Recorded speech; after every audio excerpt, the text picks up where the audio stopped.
exciting to see. You were kind of you're talking about, some of these unschoolers and their adulthood and, things that they're accomplishing in adulthood. If you would, just talk more about maybe some other success stories that you know of. In the book, you talk about Thomas Edison.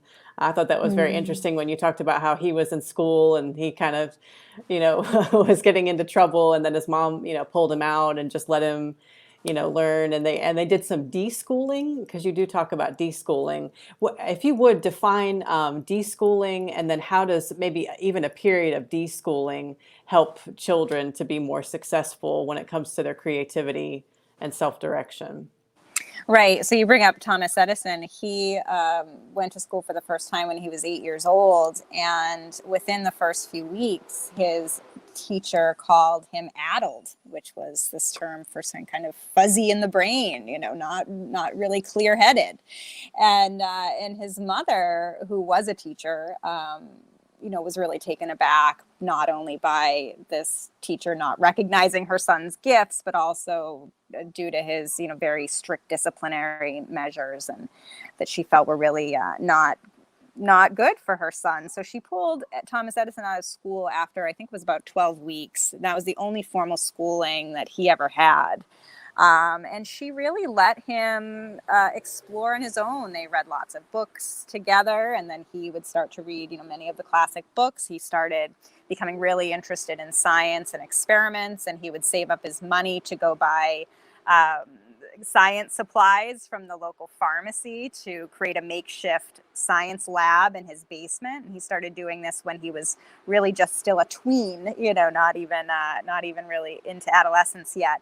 But this passion, really stuck with him. And one of my favorite quotes about his life was in one of the biographies about Thomas Edison. Is a scientist that worked with him later in one of his labs said, if Thomas Edison had been formally schooled, he would not have had the audacity to create such impossible things.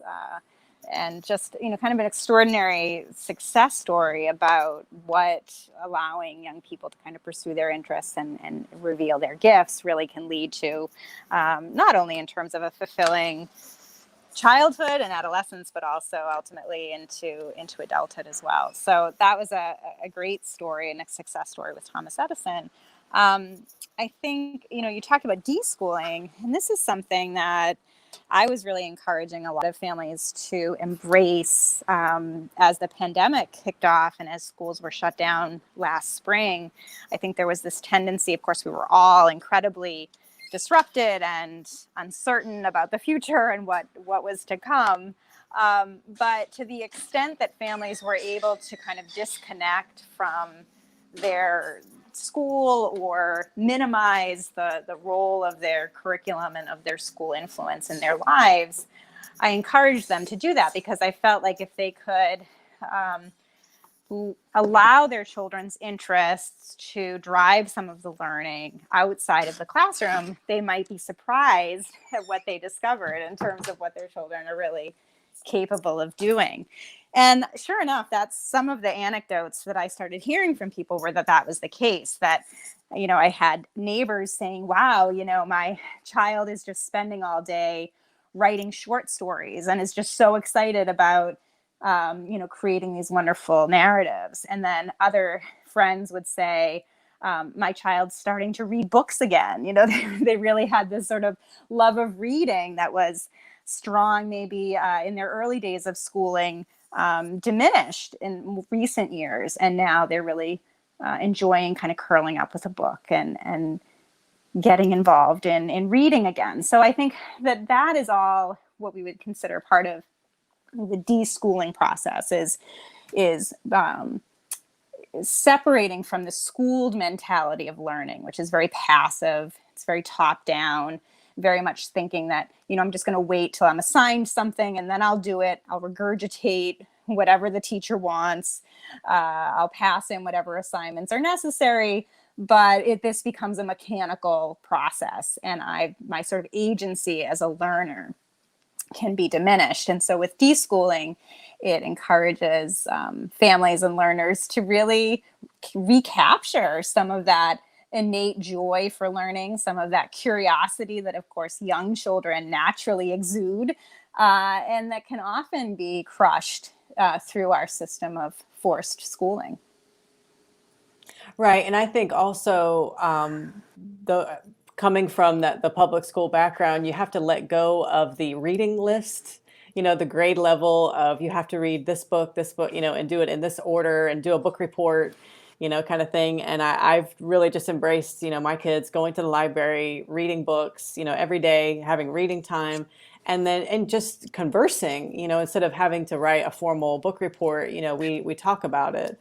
And that way I can really see what's kind of going on, and they can also integrate into other things that they're doing, and making those connections, and that's it's all just happening very organically. And again, that's been really exciting to see. I did want to touch on quickly the remote learning. A lot of school systems, and I've especially seen here in Virginia, a lot of the more urban school systems are doing the remote learning. They're even doing that here for the first 9 weeks of this school year. And I've heard a lot of critics talking about students and how they can't self-direct, that they're going to be unsuccessful with remote learning. And a lot of it is because of what they perceive as a lack of self-direction.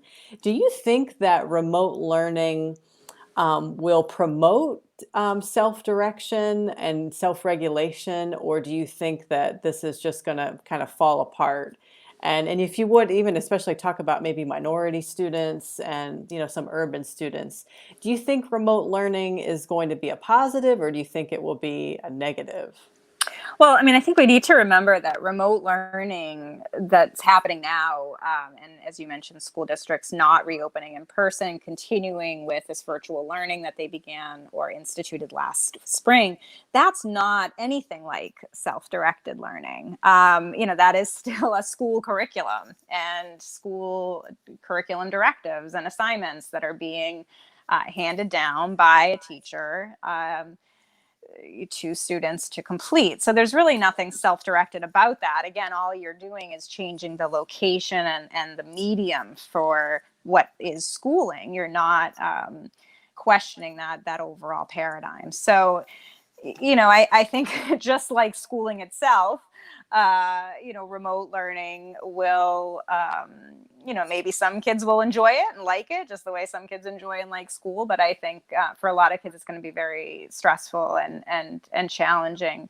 And even more than just the remote curriculum is really the isolation and disconnection from peers, which is really, I think, what most of us, and particularly young people, are really struggling with now. And that's why I've been excited about seeing the trend in pandemic pods and in homeschooling throughout the country, where we're seeing families really try to disconnect from school, from these remote learning plans, from these back to school preparations, and take matters into their own hands. I mean, in terms of homeschooling, we're seeing skyrocketing numbers of parents across the country withdrawing their children from school to become independent homeschoolers. Because I think it's important to remember that, even though headlines abound, and I probably contributed to this as well with some of my articles last spring of saying, we're all homeschoolers now. The reality is that while there was a lot of school at home, this wasn't anything like traditional homeschooling or conventional homeschooling, when we'd say that, parents have disconnected entirely from a school district and are really embracing the freedom and flexibility of choosing their curriculum, choosing their learning approach and philosophy.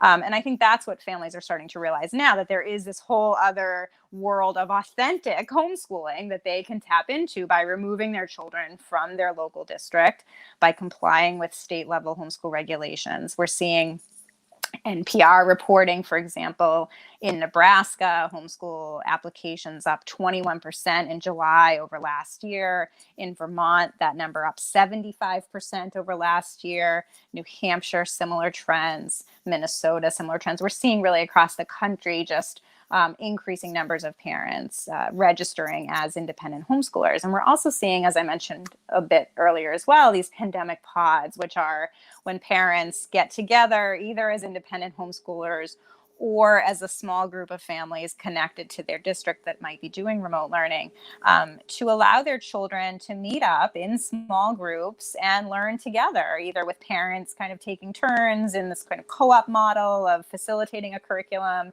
or pooling resources to hire a college student or a teacher who could provide that for them. So I think there's some really wonderful education innovations that are sprouting from the pandemic. I think that parents are much more eager for schooling alternatives. They're much more open to the idea of schooling alternatives, of education beyond schooling.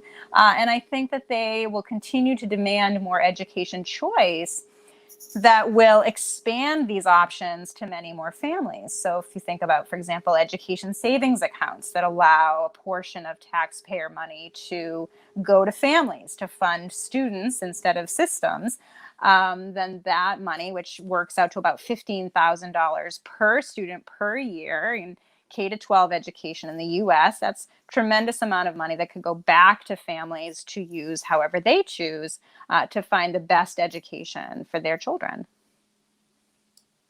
Right. And like I said, I'm excited to see, some of the new, instructional design and different ways of thinking about education. But I'm most excited by parents who are really paying attention. And I've seen, some friends even on social media, and they're talking about, oh, here's, a reading strategy that I'm using with my kids now that I kind of stumbled upon and want to share. And I think that's amazing. I'm happy to see a lot of parents more involved in their kids' education.